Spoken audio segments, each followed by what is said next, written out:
after testing our shoulder and our thoracic spine, just testing it out, maybe at the shoulder clock and even using the PVC, if you still feel like you've got a lot of restrictions in your body, what I'm going to show you today is utilizing the band to kind of help you restore that range of motion. So let's say you've got really, really tight lats, your chest is tight. What we're going to do is tie a band, red or green, depending on how you'd like or the intensity of the stretch. We're going to get a full grip around that.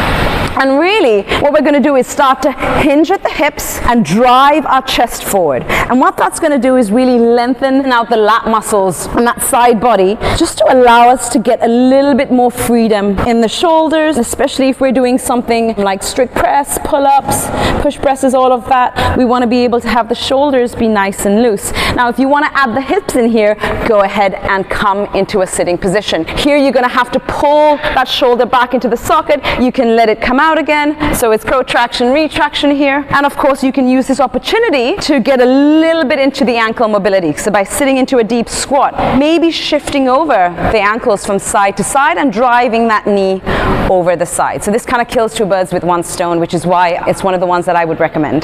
Keeping it pretty simple. If we have a lower body workout and we want to work especially on the base or foundation position, which are our ankles or feet.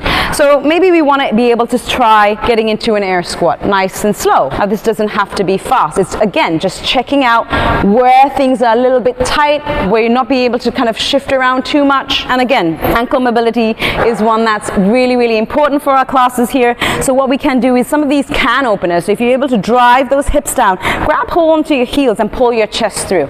And then we're going to slowly press into the heels, start to round the back, not flat back, but round and flex the spine. And then we can reset our hips back down. So this is going to help you both with ankle and a little bit of hip mobility as you try to increase range, really rounding at the top of that movement. And as you sit back down, get a little bit of stretch in the chest. So you can do 5 to 8 of these and see how you feel. Another one I would then consider is dropping straight into a half kneeling position and then placing your foot out. So this is kind of like a lateral lunge, half kneeling. And what we're really trying to achieve here is not just kind of getting into the ankles, but getting into the adductors or into the inner thighs, which often can be really, really tight, especially if we've done a lot of squats or possibly deadlifts, sumo deadlifts the day before. So we want to be able to, again, restore range of motion. Allow yourself to take 5 to 10 of these and just getting that knee driving over the toes. So we can then switch over to the other side and test it out here.